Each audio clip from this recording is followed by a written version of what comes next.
So hello everyone. So our Senpai Club starts now. So this show I do it every Sunday from 10 p.m. inviting lots of Japanese entertainers. Hope you enjoy it. そして今週もこの方に来ていただいております。ずんたこと寺島じゅんたさんです。はい、どうも皆さん。イエイイエイ。Hello, nice to meet you. イエイ、good job. Oh, ハンバーガー、ホットドッグ。やるね。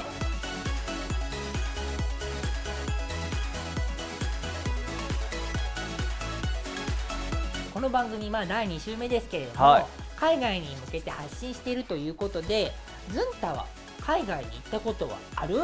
ありますよ。アメリカと、韓国と、台湾とかそうですね、香港とか、はい。プライベート？いやもう完全に仕事ですね。完全にお仕事で？はい、アメリカに行ったのは、学校、専門学校の研修旅行みたいなの。そんな豪華な研修旅行ある？研修という名の本当ただの旅行でしたね。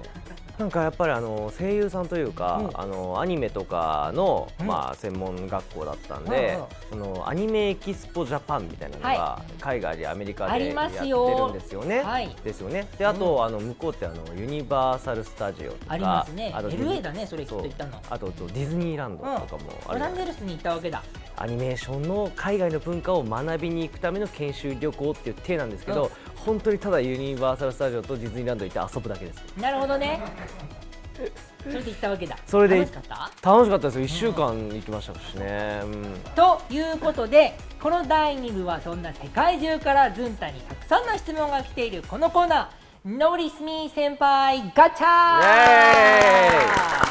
ー。まずずんたの左手に見えますその素晴らしきガチャマシーン。すっごい手作りでしょ。逆にすごいよ。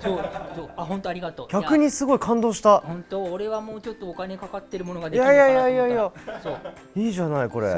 そちらにね、世界中の人たちからずんたに質問が来ているから、本当にずんたにはガチャガチャって回してもらって、答えていきましょうっていう話です。わかりました。はい。ということでじゃあずんたもこれはガチャガチャ回してもどんどん行く回なので、どんどん行っちゃいましょう。どんどん行っちゃいましょう。ゴー。これ本当に出るの？ぐるぐる回すわけ。もうすげえ。出たでしょ。すごいよね。紙でもできるんだってね、ガチャがね。すごいね。ギカあゆみさんですね。パキスタンの方です。パキスタンから。すごい。そらちゃん、寺島さん、こんにちは。寺島さんの人生の中で一番声優になるために助けになった経験は何ですか？ありがとう、読んでくれて。俺が読むはずだった。あ、そうなの？ごめん。いいんだよ。ごめんね。ずんたのそういうところ初めてだったから大丈夫。いいのいいの。そうということで、一番声優になるために助けになった経験は？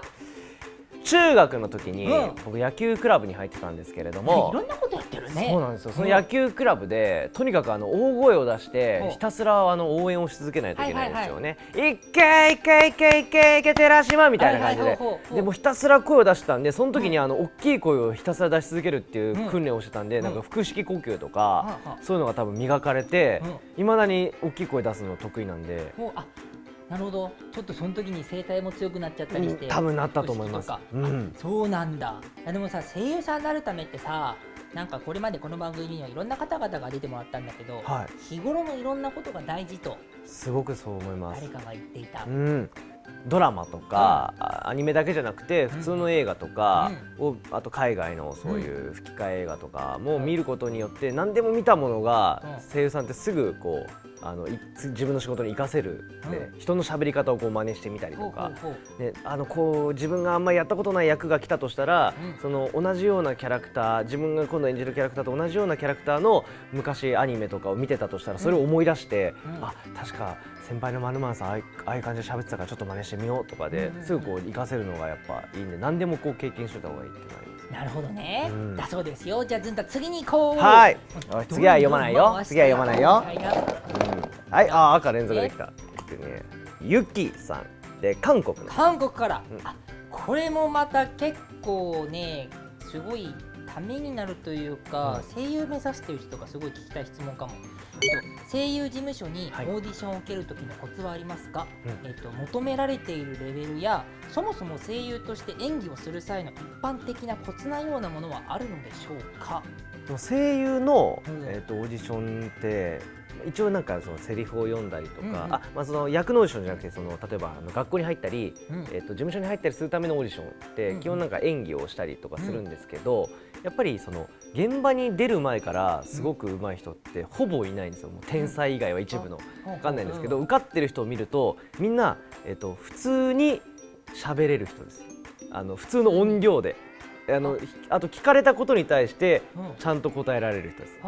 だから普通にアルバイトとかでうん接客業とかやってたら、うん最低限の声のボリュームとか受け答えって緊張せずにできるじゃないですか、うんでもそういうこと一切やったことないと、うん突然先生から「君得意なこと何なの?」って言われた時に、うんなんか得意なんでしょうねってなっちゃうと、黙っちゃったりとか、でその迷ったとしても普通になんでしょう得意なことちょっと待ってください今考えるんでゲーム得意ですとかこういうやれる人が先生とかもなんか喋れるなちゃんとって思ってコミュニケーション力とかなんか意思疎通とかが大事なんだ。そうですね。まあでもね、だと声思います優さんって言ったらね、もうだって例えば作品に出たらさ、こうお披露目会とかでね人の前に立ったりもするし、やっぱそういうの大事なんだろうね今って。と思いますね。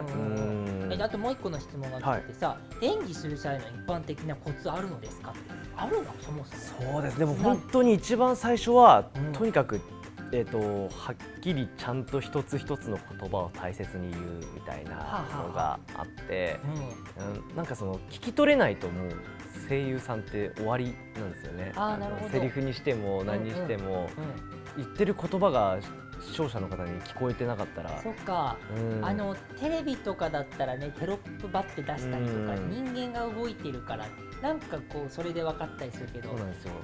声優さんってしっかり発音とかしないと、そうなんですよね。絵が動いてるからそういうことか。最初って特に新人時代って、めちゃくちゃいい声じゃなくても、ちゃんとハキハキ喋れてたら仕事あったりするんですよね。へー。ただもう噛みまくったりとか、なんか一生懸命喋ってんだけど何て言ってるかよくわかんないみたいな人は、たとえすごいいい声だったとしても、いや子いい声なんだけど滑舌がちょっとねとかで、いい声だとしても仕事がもらえなかったりっていうのがあるんで。そうなんだ。そう、普通の声でもちゃんとハキハキしっかり喋れた方が仕事あると思います。ですってゆきさん、じゃあ次に行きましょう。じゃあ行きましょう。結構なんか今みたいな質問は初めてだったかも。そう、声優さんになりたい人とかはすごくためになるお話ですな。でも僕も未だにボソボソ喋っちゃうんで気をつけないといけないですけど、本当に。すごく聞き取りやすい。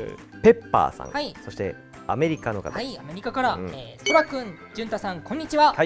東京でおすすめのスポットを教えてください。お二人のおすすめが知りたいです。俺もずんたなんかあるおすすめのスポット。おすすめか。やっぱり当時僕出身が長野というね、日本の長野県という場所なんですけども、東京によく秋葉原にしょっちゅうこうバイト代を貯めては電車をね使って遊びに来てたんですけど、やっぱ秋葉原って今のやっぱこうアニメとかのカルチャーのやっぱ最先端、発祥の地じゃないけど聖地みたいな感じ聖地で、ショップとかに行くとその原作者さんのサインとか当たり前に飾られてるんですよね。一日いて飽きないみたいなのが。何でもあるもんね。何でもありますよ。すごいもうマニアックなお店で掘り出し物とかあったりするんですよね。そうだね。あとなんかパソコンのなんかすごい部品とかもなんか。そう。ずっと結構オタクだね。僕やっぱオタク出身なんで、そうなんです。だから昔のなんかゲームのなんか通常版ではついてなかったフィギュアがついてる特装限定版とかが。新品のまま秋葉原にあったりしますからね、未だに。なるほど、それを狙っていっちゃうわけだ。めちゃめちゃ高いですけどね。俺最近あれ渋谷にできた宮下パーク。最近都市開発が進んでおりまして、渋谷にできたんですよ、宮下パークのなんか施設が。そこめっちゃおしゃれだから行ってみてください。行ってみよう。次行こう。次行きましょう。じゃあすごいこれにも質問が飛んでくるとは。よし。三葉さんですね。いやアメリカの方。またアメリカから。こんにちは、空とずんたさん。はい、こんにちは。ずんたさん、好きなお菓子やジャンクフードは何ですか？あとおすすめの健康に良いスナックなどはありますか？健康に良いスナック。そう、あんのかな？あんのかな。すごいなんかまたこうカジュアルな質問で。好きなお菓子やジャンクフード。好きなお菓子か。好きなお菓子は、日本に柿ピーというものがありますな。あるんですよ。まあスナックと呼べるかどうかわかんないんですけど、なんか柿ピーはお酒のおつまみにも合いますし、それだけでも美味しいですし、あと砕いたりして料理に入れたり、ふりかけ、柿ピーのふりかけっていうのがあるんですよ。それを初めて知った。そうなんかその柿ピーのふりかけをもうご飯にかけると美味しいんですよね。なるほど。で健康に良いスナックはだ。健康に良いスナック。まあそのスナックじゃないですけど、お菓子で言うんだったら最近なんか玄米を使ったね、玄米ブランみたいなやつとか、あとこうタンパク質がたくさん入ってるプロテインバーっていうんですか。なんか最近ね筋トレする人がすごく世界的にも増えてきたから、いろんなコンビニでそのプロテインバーがいろんな種類が置いてて、そのプロテインバーは美味しいんで、チョコレート味とかもねあって美味しいんで僕よく食べますね。確かにいろいろ入ってるもんね。なんか健康に良さそうなやつね。そうですって。で次行きましょう。何乗れるかな。もう空にする勢いでいこうかな今日は。よっしゃ。ロリさんからですね。ドイツの方です。これ面白い。自分の楽曲を制作した時はどんな思い出がありますか？そして今でもバンプオブチキンが好きですか？だって。大好きです。バンプ好き。バンプ好きです。俺も好き。バンプの好きな曲何？いろいろあるんですけど、ギルドとか好きですね。なるほど。なんだっけそれ、ユグドラシル。そう、ユグドラシルに入ってる。もうやっぱ昔のやつもうずっと好きですし。そうだね。俺ねゼロっていう曲。いいですよ。FF のなんかちょっとここつながった感あるわ。最高。バンプは好きですか？好きでした。好きです。自分の楽曲を制作した時どんな思い出がありますか？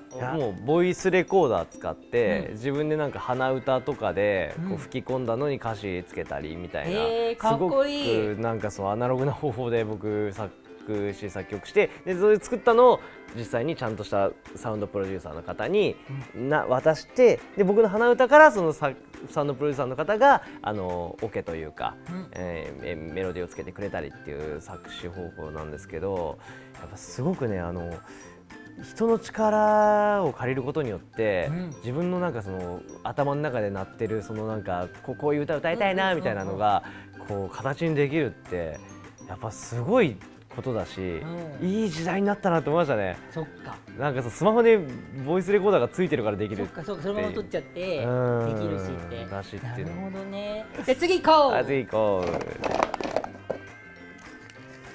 はい、ルナさん。エルサルバドル。そうこれがね俺もすごい。エルサルバドル。なんかラテンアメリカの方だったからなんかそっちの方らしい。かっこいい。そうかっこいい名前だね。エルサルバドル。質問です。はい。あなたの関わるお仕事が世界中の人に楽しまれているということを知ってどう思いますか？